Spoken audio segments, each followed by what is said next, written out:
Sunod, mga kababayan, ito pa. Pangalawang pag-uusapan natin, sabi ni Sara, ah, administrasyon ni Marcos, bubo daw. Oh, bubo ang hindi nakakaintindi dyan. Kaya nga, Ma'am Arlene bubo daw ang administrasyon ni Marcos. Ayan, mabuhay ka at gabayan always ang ating lumikha. Salamat po, Sir Mark Anthony Miguel. Yeah? Bubo daw ang administrasyong Marcos. Ito po, ipapanood ko sa inyo. Wait lang. Hanapin ko lang ha, mga kababayan. Ito. Bobo daw ang administrasyon ni Marcos. Ito po, mga kababayan. Bobo ang administrasyon. Yan lang naman ang panibagong hirit ni VP Sara. Matapos punahin ng Malacanang ang sa anti-drug campaign ng Pangulo. Narito ang agenda report ni Joan Manalo. Hindi ko alam kung sinasadya nila na ayaw intindihin o talagang bobo lang talaga yung nasa administrasyon.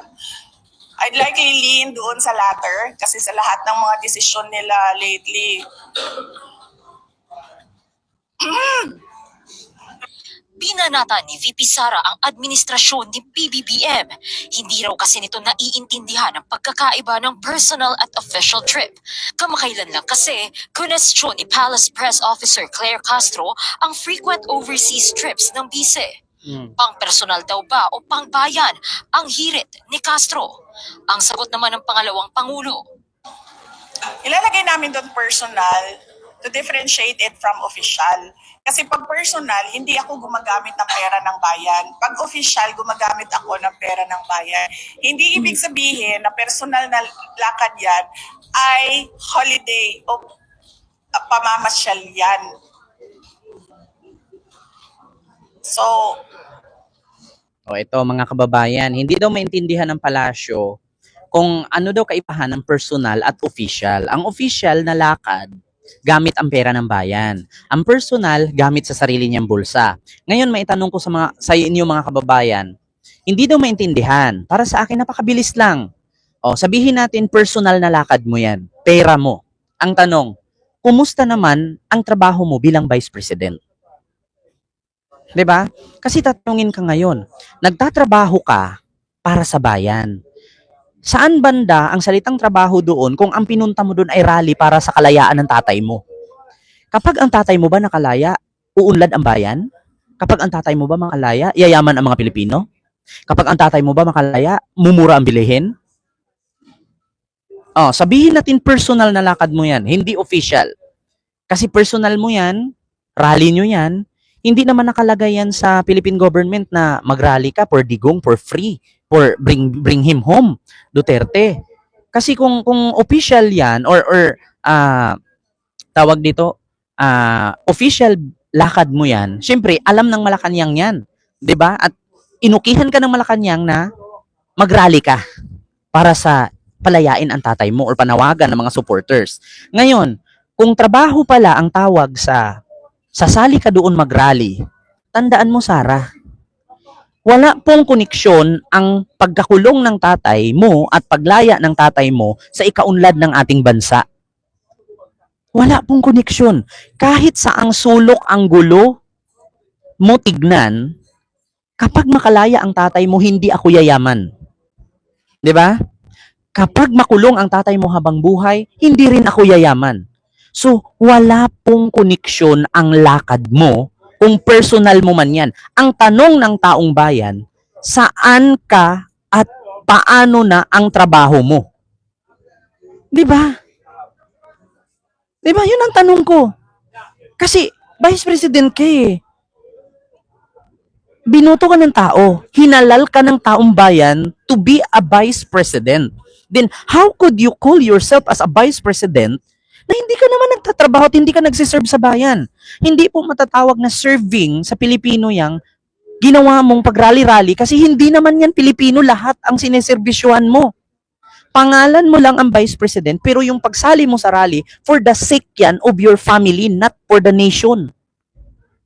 Di ba? Para ba sa nation yang ginawa mong pag-rally-rally mo sa tatay mo? For the sake sa family mo yan. Pag nakalaya ang tatay mo, nakauwi ang tatay mo lang at kayo, pamilya mo, ang makikinabang. Hindi ang taong bayan. Ngayon, wala kaming pakialam kung official or personal travel mo yan. Ang tanong ng taong bayan, magtrabaho ka. Kasi hinalal ka eh. Di ba? Magtrabaho ka.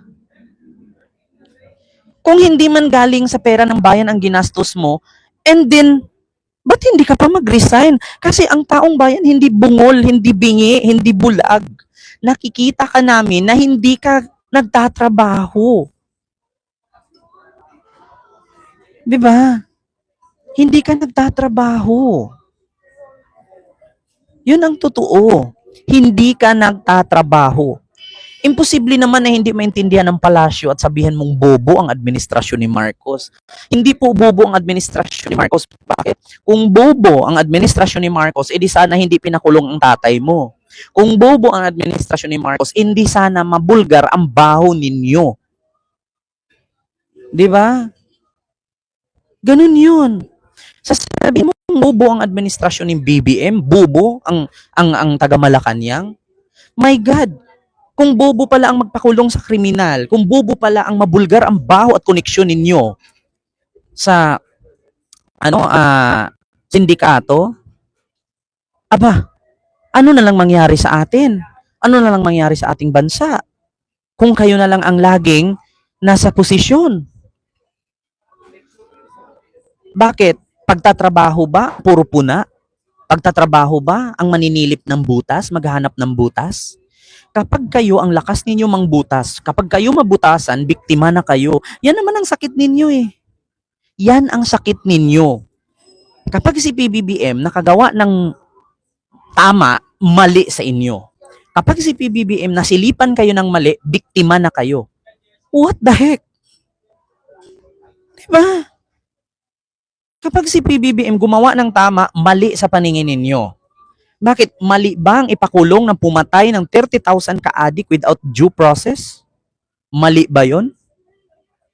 Mali ba ang tumanggap ng waran para ipakulong si Digong? Kasi ganito lang yan eh. Kung mali pala ang pagka-aresto sa tatay mo, ba't siya sumama? Di ba abogado siya? Oh, kung mali pala ang pag-aresto at mali pala at kabubuhan pala ang ginawa ni PBBM, bakit sumama ang tatay mo? At bakit hindi nyo kayang ipalabas ang tatay mo? Kung bobo pala ang Marcos administration. Diba? Ganun kasimple yan, mga kababayan. My God, sasabihin bobo, sasabihin hindi naintindihan ng Malacanang. Ikaw ang hindi marunong mag-explain kasi ang tanong ng media, yung trip mo, yung travel mo, what is the purpose? Ang sagot mo, personal yan. Walang pera ng bayan ginamit dyan. O ngayon, sabihin natin personal. Hindi ka gumamit ng pera ng taong bayan. Paano yung trabaho mo? Diba? Yun ang tanong, mga kababayan. Walang problemang maggala. Walang problemang mag-travel. Ang problema doon, paano trabaho mo? Kasi hindi mo naman sabihin nagtrabaho ka. Anong batayan mo na nagtrabaho ka na nag-iikot ka kung saan-saan? Hindi po matatawag na trabaho yung makikipag-meet ka dyan sa mga OFW at siraan mo ang administrasyon. Alam mo bang pwede kang kasuhang sedisyon yan? Bakit? Sinisiraan mo. Sasabihan mo ang tao na bobo ang presidente. Sasabihan mo ang tao bangag, adik. Pwede kang kasuhan ng sedisyon yan. Hindi nyo ba alam? Trabaho ba ang i-brainwash mo, linlangin mo? 'Di ba? Ang taong bayan at papaniwalain na malinis kayo? Walang kasalanan ang tatay mo? Kung walang kasalanan, bakit siya sumama? Kung walang kasalanan, bakit siya nagpakulong? Yan lang naman ang tanong ng taong bayan. Napaka-simple. Kung para sa iyo trabaho yan, yung mag-ikot ka sa ibang bansa, makipag-meet ka sa mga OFW, sige, trabaho yan, given na yun, naintindihan namin. Pero, trabaho ba ang siraan mo, presidente? Ni minsan wala kang narinig sa bunganga ni Marcos na siniraan ka. Magbigay kayo ng isang example na siniraan sila ni Marcos. Sabi ni Richilo Cañete, sedisyon? Please define it, gago to. Bakit? Hindi ba kasong sedisyon ang paghihimok na kalabanin ang gobyerno? Hindi ba kasong sedisyon na mananawagan ka sa kapulisan at kasundaluhan na magkudita? Hindi ba tawag diyan kasong sedisyon? Hindi ba tawag pagre-rebelde ang ginawa ni Sara ngayon? Ang pagbabantaan mo, ang presidente na patayin, first lady at ang house speaker? May pa-define ka pang putang ina mo, DDS ka rin naman. 'Di ba? Ang lakas ng loob nito mga DDS magpa-define at magreaksyon. Samantalang DDS naman sila. 'Di ba? Huwag kayong magpe-feeling matalino mga DDS kasi DDS kayo. Ang definition ng DDS at define ng DDS is bobo, uto-uto at fake news fiddler. 'Di ba? Yan ang totoo. Fake news fiddler, bobo, mga tanga-tanga, uto-uto, inutil, hampas lupa, mga bugok, at mga pangit na lahi. Yan ang katotohanan. 'Di ba? Tapos ang lakas ng loob mag-correction. Saan kayo nakakita ng DDS na matalino? Huwag niyo akong koreksyonan kung ano yung sinasabi ko. Hindi ko kailangan i-explain dito ang sedisyon. Alam niyo kung bakit? Hindi ko kailangan i-explain kung anong ibig sabihin at anong definition ng sedisyon. At kasong sedisyon, bakit? Ang nanonood sa akin, loyalista at kakamping. Bakit? Kapag sinabing kakamping, mga edukado yan. Kapag sinabing loyalista, mga veterano yan. Tawagin natin ang DDS. Anong tawag sa inyo? Bugo. Bobo, iti-iti. Di ba? Diyos ko, okay lang sana kung kakamping ang nag-react sa akin at nag-correction sa akin. DDS pa. My God. Saan ka nakakita ng DDS na matalino? My goodness.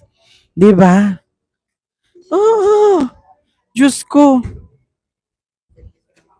Hindi po porket salitang sedisyon ay katulad lang kay Trillanes, yung nagkukudita, nanghihimok, na lulusubin ang Malacanang.